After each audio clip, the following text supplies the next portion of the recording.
Hey guys, welcome back to the channel.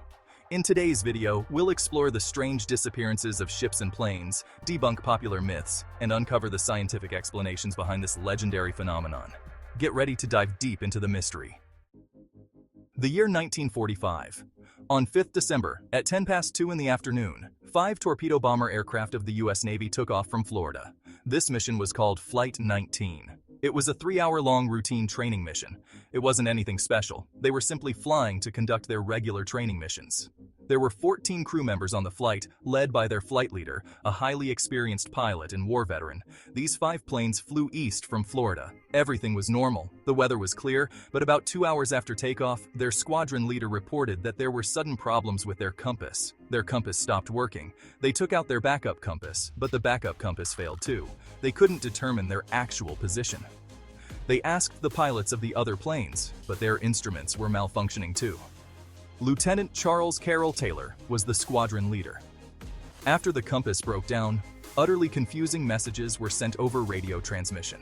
The weather started worsening. Taylor believed that their planes were flying over the Gulf of Mexico and that they needed to fly east to get back to Florida. So he commanded the rest of the planes to fly east. But some of the crew aboard the flight believed that they were already flying east of Florida and that they needed to fly westwards. Right after this order, one of those planes sent a radio transmission saying, "We don't know which way is west." It shows that some of the crew members believed that they had to fly westwards to get back home, but the weather continued to worsen. It was soon sunset, and then the darkness of night. At this point, it is believed that the planes were actually 370 kilometers east of Florida. We get the last radio transmission from Taylor. "We are completely lost." After this, all 5 planes were lost forever. To this day, we have no clue about these planes. Where are they? What happened to them? After the disappearance of Flight 19, a search and rescue Mariner aircraft took off with a crew of 13 people. They were on the mission to find Flight 19. But while looking for them, they too disappeared. First, 14 people of Flight 19 disappeared, and then 13 people of the Mariner search and rescue aircraft. For days after this, a large-scale air and sea search operation was carried out, one of the largest search operations of the time, to look for both of these flights, but they could find nothing. Neither did they find a body of any person, nor any part of the aircraft. Everything had disappeared.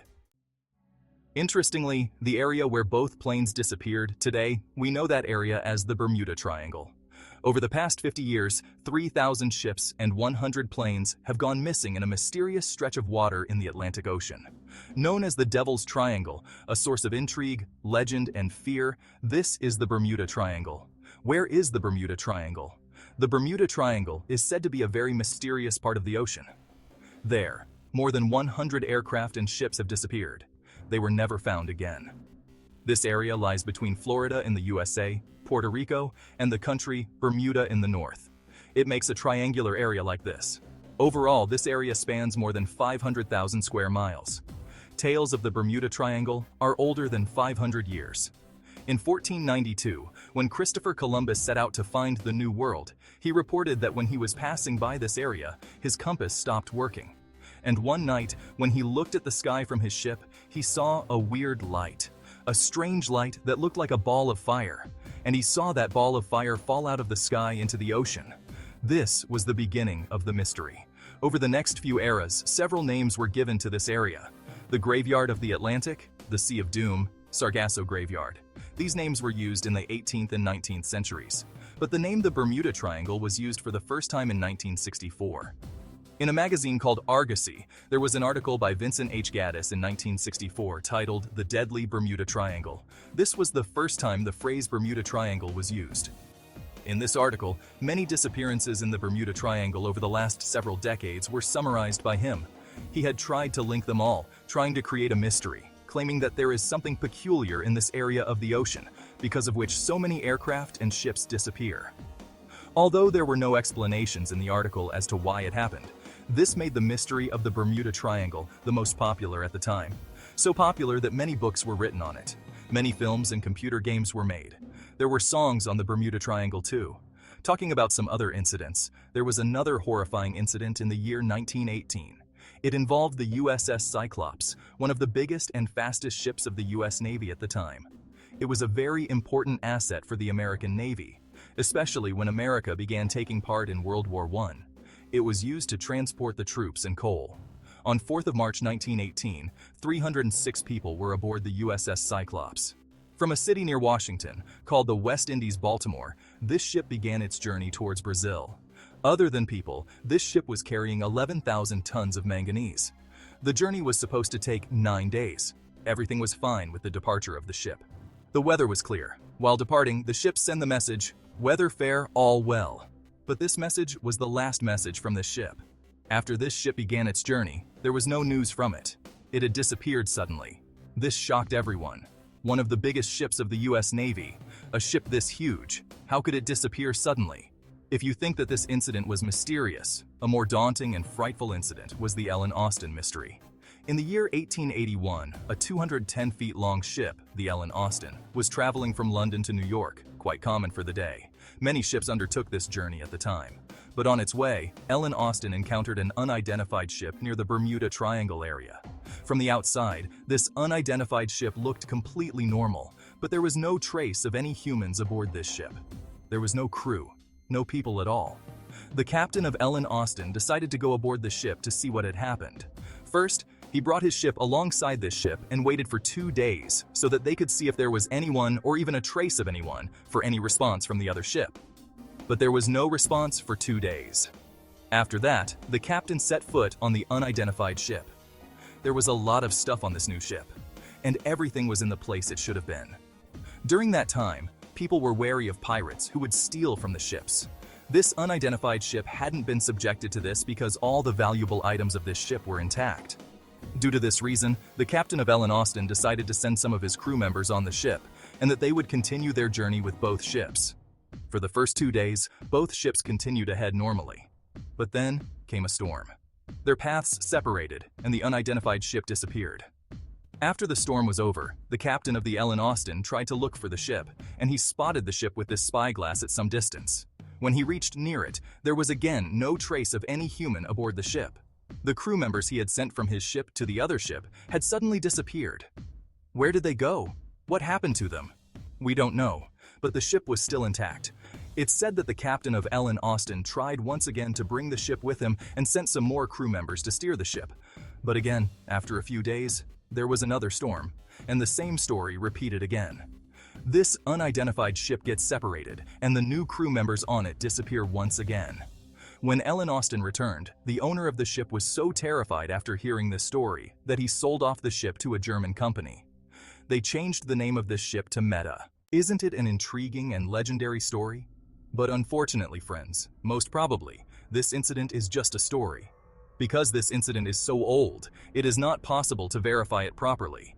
And the stories that are very popular historically, those that are passed down through generations but that cannot be verified properly, we call those stories legends, urban legends. Many rational thinkers believe that the Bermuda Triangle is one such legend. What lies behind the incidents of the Bermuda Triangle? There are many theories for it. Some people blame the aliens, that aliens had come and abducted the aircraft and ships and had taken these with them. Some people believe that there is a giant sea monster under the ocean that is behind the disappearances. Some people claim that this area of the ocean is peculiar and the aircraft and vessels drown here. These theories are truly outlandish, so let's focus on the theories that sound a bit more scientific. One of the explanations is based on magnetism. The thing is that the North Pole of the Earth and the magnetic North Pole are two distinct points. So when you look towards north on a compass, the compass is pointing towards the magnetic North Pole. But the real North Pole is somewhere close by. It is known as the geographic North Pole. Normally, when people use the compass, as has been done for ages, they take this into account. But there are some areas on the Earth where both the magnetic North Pole and the geographic North Pole are in the same place. And the Bermuda Triangle is said to be one of those places. This is known as true north. The theory claims that since the magnetic North Pole and the geographic North Pole are in the same place, the navigators there become confused. This is why some ships may have gone off course and have disappeared. This was a popular explanation until the 20th century, but in the 21st century, we know that the North Pole isn't actually like this. No scientific evidence supports this theory. And interestingly, the American Navy confirms that there isn't any more magnetic variation in this area than in other areas. It means that the Bermuda Triangle isn't the only area on Earth where the geographic North Pole and magnetic North Pole are in the same place. There are many such areas, and neither do they cause the compasses to malfunction. But it is true that a malfunctioning compass has been cited as a reason for many aircraft crashing. It might be possible that the cause of the compass's malfunctioning is something else. A second scientific theory is the presence of methane hydrate. Large reserves of methane gas are trapped under the sea floor. These methane hydrates sometimes erupt suddenly. When they erupt, large craters are formed on the seafloor. It is said that if a ship is passing over the methane reserves, and methane gas is released suddenly, it might make the ship lose its buoyancy and cause it to sink suddenly. The ship would then drown within minutes. Many scientists believe that this is a valid explanation, but there are some problems with it too. There have been no such methane eruptions in the Bermuda Triangle in the last 15,000 years. So how would this theory explain the disappearances of modern aircraft and ships? The third scientific explanation for this is the weather. Many people believe that bad weather could be a major reason for the disappearances of aircraft and ships. You might have seen lightning bolts and thunderstorms, but have you heard of waterspouts? A waterspout is a tornado over water. These can happen anywhere in the world, but the area around Florida is a common location. This is why many people believe that these waterspouts, thunderstorms, and hurricanes could be the reason why the ships and planes in the Bermuda Triangle have disappeared. The fourth explanation is the Gulf Stream. The Gulf Stream is a strong ocean current that originates in the Gulf of Mexico. It is believed that it is 2.5 meters deep and 50 to 80 kilometers wide. This is an extremely strong ocean current. It is so strong that if a ship encounters it, the ship can be swept away along with the current at a speed of 2 to 3 meters per second. If a ship sinks here, its wreckage can be carried away from the area. It can be carried far away within a matter of hours.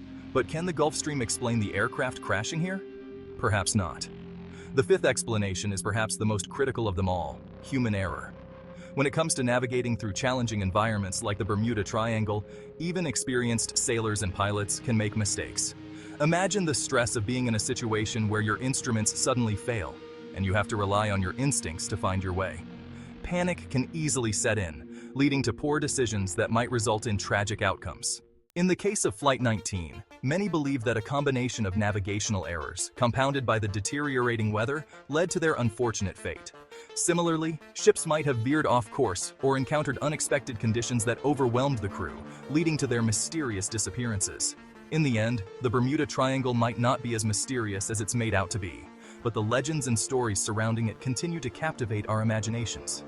If you enjoyed this video, make sure to give it a thumbs up and subscribe to our channel for more amazing Olympic content. See you in the next video.